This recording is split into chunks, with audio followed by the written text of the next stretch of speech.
America की history का शायद सबसे डेंजरस इंसान। एक ऐसा आदमी जिसने हजारों बुलेट्स को डॉज किया, राइवल गैंग्स को प्रैक्टिकली मतलब बिल्कुल ही खत्म कर दिया और सालों तक पूरे के पूरे एफबीआई और पुलिस फोर्स को अपनी जेब में रखा। हाँ, और इस इनविंसिबल माफिया बॉस को आखिर में किस चीज ने हराया?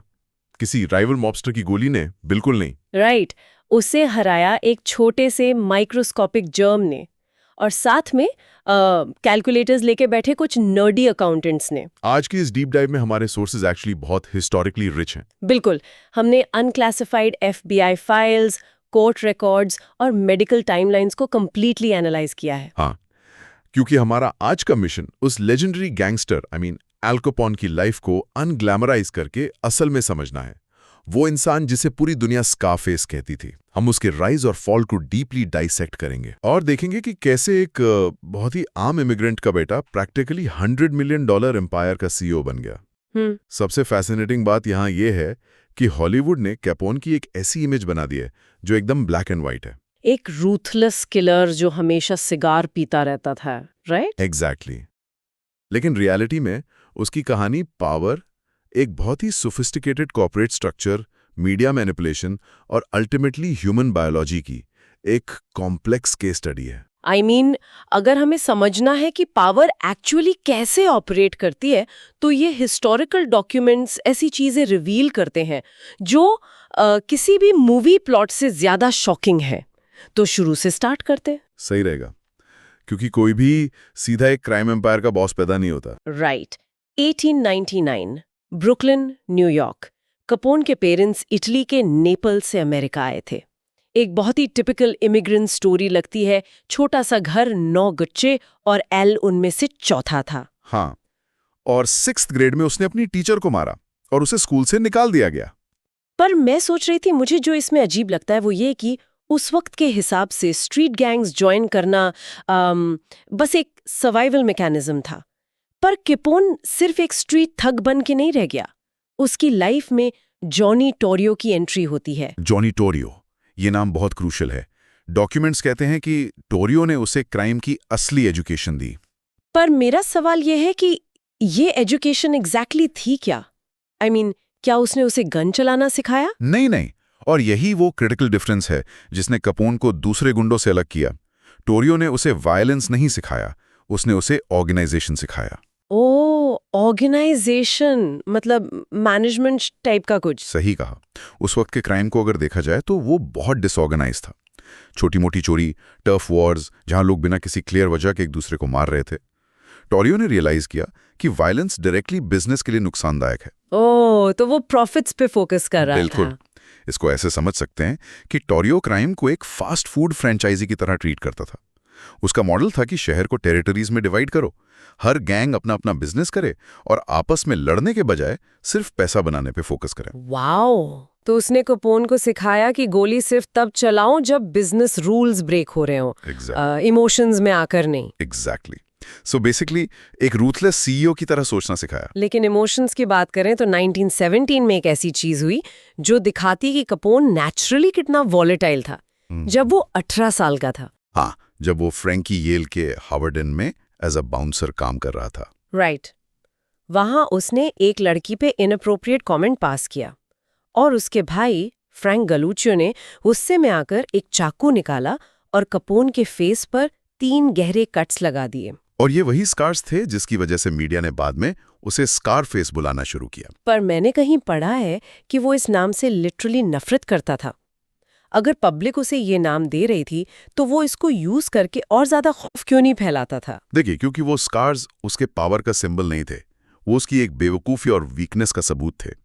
एक आम स्ट्रीट ब्रॉलर अपने स्कार्स पे प्राउड हो सकता है, पर जैसा कि हमने डिस्कस किया, वो खुद को एक लेजिटिमेट बिजनेसमैन की तरह प्रोजेक्ट करना चाहता था। एग्जैक्टली। अगर कोई उसे मुंह पर स्कारफेस बुला दे तो उसके कॉन्सिक्वेंसेस डेडली होते थे। वो पिक्चर्स में हमेशा अपने फेस का राइट साइड दिखाता था ताकि स्कार्स चुप जाएं। I mean, वो खुद को एक बहुत सोफिस्टिकेटेड फिगर मानता था। 1918 में शादी करने और एक लेजिटिमेट बुककीपर की जॉब करने के बाद ऐसा लगा जैसे शायद वो नॉर्मल लाइफ में सेटल हो जाएगा। लेकिन तभी 1920 के आसपास टोरियो ने उसे एक बहुत स्पेसिफिक रीजन से शिकागो बुला लिया। और वो रीजन था प्रोहिबिशन। 1920 में पूरे अमेरिका में अल्कोहल इलीगल हो गई, द वॉलस्टेड एक्ट। हाँ, और अब यहाँ एक मैसिव शिफ्ट आता है कहानी में। टोरियो शिकागो में बिग जिम कोलोसीमो नाम के बॉस के लिए काम करता था। कोलोसीमो का ऑलरेडी प्रोस्टिट्यूशन और गैम्बलिंग का बड़ा नेटवर्क था। लेकिन जब अल्कोहल बैन हुई तो कोलोसीमो ने इस नए बूटलेगिंग बिजनेस में आने से मना कर दिया। उसको लगा कि जो चल रहा है वही ठीक है, ज्यादा फेडरल अटेंशन क्यों अट्रैक्ट करनी है ना। और एग्जैक्टली यही उसकी मौत की वजह बनी। उसका मर्डर हो गया और हिस्टोरिकल कंसेंसस यही कहता है कि टोरियो और कपोन ही इसके पीछे थे। अमीन अपने ही बॉस को रास्ते से हटा दिया। कोलोसीमो का रिफ्यूजल एक क्लासिक केस था of a business failing to adapt to a changing market. Prohibition ने क्राइम के रूल्स ही नहीं बदले, उसने पूरी इकोनॉमिक्स बदल दी। राइट। एक रात पहले तक जो बियर डिस्ट्रीब्यूटर लीगल था, अगले दिन वो क्रिमिनल बन गया। लेकिन लोगों की दारू पीने की डिमांड तो खत्म नहीं हुई थी। डिमांड वही थी, बस सप्लाई जीरो हो गई थी। इस गैप को टोरियो और कपूर ने इंडस्ट्रियल स्केल पर फिल किया। कोलोसीमो के हटने के बाद उन्होंने सीक्रेट ब्रूअरीज लगाईं, कनाडा से इलीगल अल्कोहल स्मगल करने का नेटवर्क बनाया। और पूरे शिकागो में स्पीकईजीज यानी अंडरग्राउंड बार्स को अल्कोहल सप्लाई करना शुरू किया। और फिर 1925 में जब एक राइवल गैंग ने टोरियो पर एम्बुश किया, जिसके बाद वो अपनी जान बचाकर ब्रुकलिन भाग गया। हाँ, तब पूरे ऑपरेशन का एब्सोल्यूट कंट्रोल 26 साल के एल कपोन के हाथ में आ गया। सिर्फ 26 साल का लड़का, और उसके पास एक फॉर्च्यून 500 कंपनी के लेवल का एम्पायर था। जरा नंबर्स देखिए। सोर्सेस के हिसाब से लेट 1920s में उसकी gross income $105 million per year थी। 105 मिलियन, आज के हिसाब से ये बिलियंस में है। पर मेरे दिमाग में एक प्रैक्टिकल सवाल आता है। आप रोज हजारों गैलन्स इलीगल अल्कोहल प्रोड्यूस कर रहे हो, ट्रांसपोर्ट कर रहे हो, ट्रक्स चल रहे हैं, इसको फिजिकली छुपाना कैसे पॉसिबल है? पुलिस क्या ब्लाइंड फोल्डेड घूम रही थी? वो छुपा ही नहीं रहे थे। कपोन का सबसे बड़ा खर्चा प्रोडक्शन था ही नहीं, वो करप्शन था। ओह आई सी। उसकी बैलेंस शीट पे करीब $15 मिलियन हर साल सिर्फ पॉलिटिशियंस, जजेस और पुलिस फोर्स को ब्राइब करने में जाते थे। उसके पास 1000 से ज्यादा आदमियों की एक प्राइवेट आर्मी थी, जिसका वीकली पेरोल $3 लाख था। $3 लाख अ वीक सिर्फ गैंगस्टर्स को पे करने के लिए। बिल्कुल। और उसने सिसरो नाम के पूरे एक सबर्ब को प्रैक्टिकली खरीद लिया था। वहां इलेक्शंस कंप्लीटली रिग्ड होते थे। और अगर कोई स्टोर ओनर या बार ओनर कपोन की अल्कोहल लेने से मना करता तो उसकी दुकान में बॉम्ब ब्लास्ट करवा दिया जाता था। मैंने पढ़ा है कि 100 से ज्यादा बॉम्बिंग्स हुई थी सिसरो में। ये कोई अंडर द रेडार ऑपरेशन नहीं था, ये एक ओपन कॉर्पोरेट मोनोपोली थी जिसे ब्रूट फोर्स से मेंटेन किया जा रहा था। एक तरफ ये बॉम्बिंग्स और मर्डर, और दूसरी तरफ एक बहुत ही अजीब कॉन्ट्रडिक्शन। मैंने देखा है कि कपूर एक्चुअली पब्लिक में बहुत पॉपुलर था।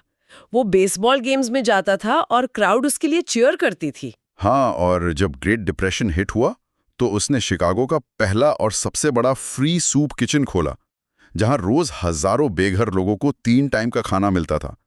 लोग उसको रॉबिन हुड बुला रहे थे। लेकिन मुझे इस बात पे बिल्कुल यकीन नहीं होता कि एक रूथलेस किलर के अंदर अचानक कंपैशन आ जाएगा। ये सब कैलकुलेटेड था ना? 100% कैलकुलेटेड। ये हिस्ट्री का सबसे पहला और सबसे सक्सेसफुल कॉर्पोरेट पीआर मैनिपुलेशन था। कपूर जानता था कि अगर आम जनता आपको सपोर्ट करती है तो पॉलिटिशियंस आपसे पंगा लेने से डरेंगे, क्योंकि उन्हें उन्हीं लोगों के वोट्स चाहिए। वाओ, एक पीआर एजेंसी की तरह। एक इंसिडेंट इसको परफेक्टली इलस्ट्रेट करता है। 1926 में बग्स मोरान की राइवल गैंग ने सिसरो के हॉथॉर्न होटल में कपोन पे एक बहुत बड़ा अटैक किया। उन्होंने गाड़ियों से होटल पे 1000 से ज्यादा राउंड्स मशीन गन से फायर की। 1000 राउंड्स? कपोन कैसे बचा? कपोन तो फ्लोर पे गिर के बच गया, लेकिन उस क्रॉस फायर में एक आम औरत बुरी तरह इंजर्ड हो गई। अब किसी और मॉबस्टर को शायद इस बात से फर्क नहीं पड़ता, लेकिन कपोन ने अगले ही दिन उस औरत के सारे मेडिकल बिल्स, जो करीब $10,000 थे, हाँ, वो खुद पे किए और प्रेस को इंश्योर किया कि ये बात सबको पता चले। तो बेसिक पब्लिक मैसेजिंग ये थी कि मैं चाहे राइवल गैंग्स को मारूं, पर आम इंसान की मैं केयर करता हूं। लेकिन जब पीआर इतनी अच्छी चल रही थी और बिजनेस इतना प्रॉफिटेबल था, तो उसने अचानक सब कुछ बर्बाद क्यों कर लिया? वैलेंटाइंस डे मैसेकर की वजह से ही सब कुछ कोलैप्स हुआ ना। बिल्कुल। बग्स मॉरन उसके लिए एक ऐसी प्रॉब्लम बन गया था जिसको इग्नोर करना इम्पॉसिबल था। पर मॉरन इतना बड़ा थ्रेट क्यों बन गया था कि कपोन को उसको इतनी एक्सप्लिसिटली हटाना पड़ा? क्योंकि बग्स मॉरन कपोन की प्रीमियम विस्की हाईजैक कर रहा था, जो कपोन कनाडा से लाता था। मॉरन सिर्फ टेरिटरी नहीं छीन रहा था, उसने एक्सप्लिसिटली कपोन की डिसरिस्पेक्ट की थी और उसके सर पर $50,000 का बाउंटी रख दिया था। ओह, तो कपोन के उस फ्रैंचाइज मॉडल में ऐसी डिसरिस्पेक्ट को पब्लिकली टॉलरेट करना मतलब पूरे एम्पायर में वीकनेस शो करना था? सही कहा। तो कपोन ने डिसाइड किया कि एक फाइनल थिएट्रिकल स्टेटमेंट देना जरूरी है, जिससे सब डर जाएं। 14 फरवरी 1929 को कपोन के आदमियों ने एक बहुत इलैबोरेट ट्रैप सेट किया। और ये रेड इतनी परफेक्टली प्लान थी कि आज तक मूवीज इसको कॉपी करती हैं। उन्होंने मॉरन के हेडक्वार्टर्स 2122 नॉर्थ क्लॉक स्ट्रीट के एक गैराज पे सर्वेलेंस रखी। कपोन ने एक फेक शिपमेंट का लालच दिया और जब मोरन के आदमी गराज में इकट्ठे हुए तब 4 लोग वहां एंटर करते हैं। उनमें से 2 ने बिल्कुल ऑथेंटिक पुलिस यूनिफॉर्म्स पहनी थी और 2 प्लेन क्लोथ्स में थे। अंदर जाके उन्होंने सबको वॉल पे लाइन अप करवा दिया। मोरन के आदमियों ने रेजिस्ट नहीं किया क्योंकि उन्हें लगा ये एक नॉर्मल पुलिस रेड है, थोड़ी देर में ब्राइब दे के निकल जाएंगे। पर फिर उन 4 लोगों ने मशीन गन्स और शॉटगन्स निकाले और उन 7 लोगों को पॉइंट ब्लैंक रेंज पे एग्जीक्यूट कर दिया। उन्होंने इतनी गोलियां चलाईं कि उन आदमियों की पहचान करना मुश्किल हो गया था। माय गॉड, इतना ब्रूटल! और इस पूरे इलैबोरेट प्लान में सिर्फ एक बड़ी चूक हो गई, जिसके लिए ये सब सेटअप किया गया था, मतलब बग्स मोरैन वो वहां था ही नहीं। वेट, वो वहां था ही नहीं? वो उस दिन थोड़ा लेट पहुंचा। उसने बाहर पुलिस की गाड़ी देखी जो एक्चुअली कपून के आदमियों की थी, और वो वहां से चुपचाप वापस चला गया। टारगेट बच गया, लेकिन एग्जीक्यूशन हो गया। अब यहाँ प्रॉब्लम ये थी कि आम जनता उस वायलेंस की आदी हो चुकी थी जो डार्क एलीज में होती थी। लेकिन जब अगले दिन न्यूज़पेपर्स ने गैराज में ब्लड से कवर्ड बॉडीज की ग्राफिक फोटोज छापी, तो वो रॉबिनहुड का प्यार बबल हमेशा के लिए फट गया। देश भर में पब्लिक आउटरीच फैल गया। और पब्लिक आउटरीच इतना बड़ा था कि उसको कंट्रोल करना नामुमकिन हो गया। पर वेट अ मिनट, यहां मुझे बात समझ नहीं आती। अगर न्यूज़पेपर पढ़ने वाले हर एक इंसान को, पुलिस को और पूरे देश को क्लियरली पता था कि एल कपोन ने ही ये एग्जीक्यूशन ऑर्डर किया है, तो उन्होंने उसे सीधा मर्डर के लिए अरेस्ट क्यों नहीं किया? ये एक बहुत लॉजिकल सवाल है, लेकिन यही पावर स्ट्रक्चर का डिजाइन होता है। कपोन मैसेकर के वक्त मायामी में अपने घर पर था, फ्लोरिडा के पॉलिटिशियंस के साथ पार्टी कर रहा था। उसके पास आयन क्लैड एलिबाई थी। Of course. और एक माफिया स्ट्रक्चर में ऑर्डर डायरेक्टली बॉस से हिटमैन तक नहीं जाता। बीच में इतने इंटरमीडियरीज और लेयर्स होती हैं कि आप फिजिकली पेपर ट्रेल या डायरेक्ट लिंक एस्टैब्लिश ही नहीं कर सकते। एक भी ऐसी विटनेस टेस्टिमनी नहीं थी जो कह सके मैंने कपोन को मर्डर ऑर्डर देते सुना है। लीगल सिस्टम में आपको कोर्ट में प्रूव करना होता है, और पुलिस के पास 0 एविडेंस था। सही कहा। पर पब्लिक एंगर इतना था कि अब वॉशिंगटन डीसी को इन्वॉल्व होना पड़ा।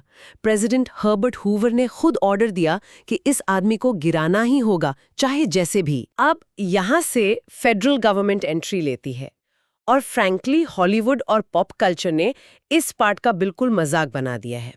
जब लोग मूवीज देखते हैं तो लगता है कि एलियट नेस और उनकी दी अनटचेबल्स की टीम ने अपनी बंदूकों से तोड़ के कपोन को जेल में फेंकवा दिया। ये हिस्ट्री का शायद सबसे बड़ा मिसकंसेप्शन है। एलियट नेस और उनकी प्रोहिबिशन ब्यूरो एजेंट्स की टीम इंपॉर्टेंट, जरूरी थी। वो इनकरप्टेबल थे, इसलिए उन्हें अनटचेबल्स कहा जाता था। उन्होंने कपोन के ब्रोरीज पर रेड्स की, वायर टैप्स लगाए और उसके बिजनेस ऑपरेशंस को डिसरप्ट करके मिलियंस का नुकसान करवाया। राइट। लेकिन प्रोहिबिशन वायलेशंस यानी इल्लीगल अल्कोहल बेचना, उस वक्त फेडरल लेवल पर इतने स्ट्रॉन्ग चार्जेस नहीं थे कि किसी को लंबी सजा मिल सके। नेस ने कपोन को इरिटेट जरूर किया, पर वो उसे ठीक से जेल नहीं भेज पाए। तो फिर जेल किसने भेजा? इस इनविजिबल मॉबस्टर को उसके घुटनों पे लाने वाले एक्चुअली थे यूएस ट्रेजरी के IRS स्पेशल इंटेलिजेंस यूनिट के टैक्स अकाउंटेंट्स। फ्रैंक विल्सन नाम का एक अकाउंटेंट था। IRS? एग्जैक्टली। ये वैसा ही है जैसे आप एक जाइंट व्हाइट शार्क को पकड़ने के लिए चलें, पर हार्पून की जगह आप मैथ्स का एक एग्जाम पेपर ले जाएं। मुझे समझ नहीं आता, जिसके सारे बिजनेसेस इलीगल थे, जो सिर्फ कैश में डील करता था, जिसके नाम पे कोई बैंक अकाउंट नहीं था, IRS उसके खिलाफ टैक्स इवेजन कैसे प्रूव कर सकती थी? और वही इन अकाउंटेंट्स की जीनियस थी। जब आप मर्डर प्रूव नहीं कर सकते और आप बूटलेगिंग को डायरेक्टली उससे टाई नहीं कर सकते, तो आप एक कॉन्सेप्ट यूज करते हैं जिसे नेट वर्थ मेथड कहते हैं। नेट वर्थ मेथड, ये कैसे काम करता है? IRS को ये प्रूव नहीं करना ना कि कपड़ों में पैसा इलीगल तरीके से कमा रहा है। उन्हें सिर्फ ये प्रूव करना था कि वो पैसा कमा रहा है और उसने उस पर टैक्स फाइल नहीं किया। फ्रैंक विल्सन और उसकी टीम ने सालों पुराने लेजर्स और रिसीट्स ढूंढे। ओह, उन्होंने एक्सपेंसेस ट्रैक किए। बिल्कुल। उन्होंने देखा कि कपोन कस्टम मेड सूट्स पहनता है जो हज़ारों डॉलर्स के हैं, उसकी मायामी के पाम आइलैंड पर एक मैसिव एस्टेट है, उसके पास कस्टम बुलेट प्रूफ कैटलैग गाड़ियां हैं। उन्होंने इन सारे खर्चों का टोटल लगाया। अगर एक इंसान की ऑफिशियल इनकम 0 है पर उसकी डेली स्पेंडिंग हजारों में है तो लीगली ये अनडिक्लेयर्ड इनकम है। और एक पुराना गैम्बलिंग लेजर मिला था ना जिसमें लिखा था फ्रैंक पेड एल, बस यही लिखा था। हाँ, और वो एक एविडेंस बहुत बड़ा टर्निंग पॉइंट था। ये बेसिक पेपर वर्क और बुक कीपिंग उसको ले डूबी। कि इस बार उसकी ब्राइबरी काम नहीं आएगी क्योंकि ये फेडरल लेवल का टैक्स केस था। और उसने कोशिश की जज के साथ प्ली डील करने की। उसने सोचा कि ध्यान भटकाने के लिए 2.5 साल की छोटी सजा काट लेगा, पर जज ने वो प्ली डील आउटराइट रिजेक्ट कर दी। जज जेम्स विल्करसन जानते थे कि ये एक गोल्डन अपॉर्चुनिटी है कपोन को परमानेंटली हटाने की। ट्रायल के बाद 17 अक्टूबर 1931 को जूरी ने उसे टैक्स इवेजन के लिए गिल्टी पाया। उसे 11 साल की फेडरल प्रिजन की सजा मिली, साथ में $50,000 फाइन और $2,15,000 के बैक टैक्सेस पे करने का ऑर्डर। और इसी पल सिर्फ 33 साल की उम्र में जहां आजकल लोग अपना करियर फिगर आउट कर रहे होते हैं, एल कपोन का रेन हमेशा के लिए खत्म हो गया। ये सोचना कितना अजीब लगता है ना, 33 की उम्र में वो $100 मिलियन एम्पायर का रूलर था और उसी दिन सब कुछ खत्म। उसे पहले अटलांटा भेजा गया और फिर 1934 में नए इनएस्केपेबल फेडरल प्रिजन एल्काट्राज में शिफ्ट कर दिया गया। पर यहाँ इस स्टोरी में सबसे डार्क और अजीब ट्विस्ट आता है। हाँ, एल्काट्राज की कंक्रीट दीवारों ने उसकी आज़ादी जरूर छीन ली, पर उसके अंदर से जो चीज उसे खा रही थी वो गवर्नमेंट ने नहीं प्लांट की थी। उसकी पास्ट लाइफ एक्चुअली बायोलॉजिकली उसके अंदर बैठी थी। ये फैक्ट इस कहानी को ऑलमोस्ट शेक्सपियरियन ट्रेजेडी बना देता है। जब वो अपने अर्ली 20s में एक बाउंसर था, तभी उसने सिफिलिस और गोनोरिया कॉन्ट्रैक्ट कर लिया था। उस जमाने में पेनिसिलिन वाइडली अवेलेबल नहीं था और प्रॉपर ट्रीटमेंट्स रेयर थे। तो कापोन ने उस अर्ली स्टेज में उसे बस इग्नोर कर दिया। पर सिफिलिस ऐसी बीमारी है जो सालों तक आपके सिस्टम में चुपचाप डोमिनेंट रह सकती है और आखिर में वो न्यूरोसिफिलिस बन जाती है। न्यूरोसिफिलिस? जब इन्फेक्शन लिटरली आपके ब्रेन और नर्वस सिस्टम को अटैक करना शुरू करता है। और एल्काट्राज आते आते ये बीमारी अपने आखिरी स्टेज पे पहुंच चुकी थी। एल्काट्राज रिकॉर्ड्स दिखाते हैं कि वहां उसकी हालत कितनी डिस्टर्बिंग हो गई थी। एक वो आदमी जिसके एक इशारे पे पॉलिटिशियंस की कुर्सी हिल जाती थी, वो अपने सेल में अकेले बैठे बैठे अपने बनाए हुए इमेजिनरी लोगों से घंटों बातें करता था। उसे मेमोरी लॉस होने लगा, सिवियर मूड स्विंग्स आने लगे। कभी वो बहुत वायलेंट हो जाता और कभी एकदम चुपचाप। 1938 में फाइनली प्रिजन डॉक्टर्स ने उसे फॉर्मली न्यूरोसिफिलिस डायग्नोज किया और मेंटली अनफिट डिक्लेयर कर दिया। ये एक परफेक्ट एग्जाम्पल है कि इल्यूजन ऑफ पावर कितना फ्रिजाइल होता है। किसी दुश्मन गैंग ने उसकी पावर नहीं छीनी, किसी राइवल डॉन ने उसको असैसिनेट नहीं किया। उसकी अपनी ही अर्ली चॉइसेस ने, एक कंप्लीटली प्रिवेंटेबल और ट्रीटेबल इलनेस ने उसको ऐसी स्थिति में पहुंचा दिया जहां वो अपनी बेसिक आइडेंटिटी तक भूल चुका था। जब उसकी वाइफ मे ने कंटिन्यूसली पिटीशन फाइल किया तो उसकी कंडीशन देखकर गवर्नमेंट को भी उस पर तरस आ गया। उन्होंने रियलाइज किया कि ये इंसान अब किसी के लिए खतरा नहीं है। नवंबर 1939 में लगभग 7.5 साल की सजा काटने के बाद उसे कंपैशनेट ग्राउंड्स पर रिलीज कर दिया गया। लेकिन जब वो प्रिजन से बाहर आया तो दुनिया के लिए वो ऑलरेडी मर चुका था। वो वापस शिकागो नहीं गया अपना एम्पायर क्लेम करने। वो जा ही नहीं सकता था। वो पहले ट्रीटमेंट के लिए हॉस्पिटल गया और वहां से सीधा फ्लोरिडा अपने घर चला गया। डॉक्टर्स ने नोट किया था कि एल कपोन का ब्रेन कंप्लीटली डीजेनरेट हो चुका था और उसकी मेंटल कैपेसिटी एक 12 साल के बच्चे के बराबर रह गई थी। सोचिए जरा, ये सच में बहुत डिस्टर्बिंग है। वो इंसान जिसने वैलेंटाइंस डे मैसेके डिजाइन किया था, वो अब अपने दिन तितलियां देखने में और एक छोटे बच्चे की तरह गार्डन में खेलने में बिताता था। और 25 जनवरी 1947 को 48 साल की उम्र में एक मैसिव कार्डियक अरेस्ट से उसकी डेथ हो गई। एक ऐसी आम और शांत मौत जो उसकी वायलेंट जिंदगी के बिल्कुल ही ऑपोजिट थी। ये हिस्ट्री का एक बहुत बड़ा पैराडॉक्स है। हम गैंगस्टर्स को उनकी ताकत से जज करते हैं। पॉप कल्चर और हमारी सोसाइटी उन्हें हमेशा लार्जर देन लाइफ दिखाती है, पर रियलिटी में इन सब का अंत अक्सर गोलियों की बौछार में हीरोइज्म के साथ नहीं होता। बिल्कुल नहीं होता। एक समय का सबसे ताकतवर आदमी जेल में बोरिंग पेपरवर्क, अकाउंटेंट्स की मैथ्स और एक आम इन्फेक्शन की वजह से हार गया। और इस आज के डीप डाइव को कंक्लूड करते हुए अगर हम इस पूरे सफर को देखें तो ये कहानी एक वार्निंग साइन की तरह है। ब्रुकलिन की गलियों से शुरू हुई जर्नी एक फ्रैंचाइज मॉडल का मास्टरमाइंड बनना पब्लिक मैनिपुलेशन से रॉबिनहुड का टैग लेना और आखिर में सिर्फ एक कैलकुलेशन एरर और डिजीज से बर्बाद हो जाना। यह हमें याद दिलाता है कि सिस्टम चाहे कितना भी करप्ट हो, अल्टीमेटली रियलिटी आपको कैचअप कर ही लेती है। मैंने एक फाइनल थॉट के साथ इस डिस्कशन को यहाँ एंड करना चाहूंगी। सुनने वालों के लिए ये क्लियर होना चाहिए कि कपोन का पूरा एम्पायर सिर्फ एक ही कंडीशन पर रिलाई करता था कि 1920 का वो प्रोहिबिशन लॉ एग्जिस्ट करता था। डिमांड और सप्लाई के उस एक गैप ने उसे इतनी बड़ी पावर दी थी। 100%। तो सोचने वाली बात यह है कि अगर अमेरिका में अल्कोहल कभी बंद होती ही नहीं, तो क्या एल कपोन का नाम हिस्ट्री में कहीं भी होता, या फिर वो किसी स्ट्रीट कॉर्नर पर एक आम सी दुकान चलाने वाला एक अननोन सा इंसान बन के रह जाता, जिसका जिक्र FBI फाइल्स में तो दूर, शायद हिस्ट्री के किसी छोटे फुटनोट में भी नहीं होता। वो माइक्रोस्कोपिक जर्म फिर भी होता, पर उसके आगे की कहानी कितनी अलग होती। Think about it.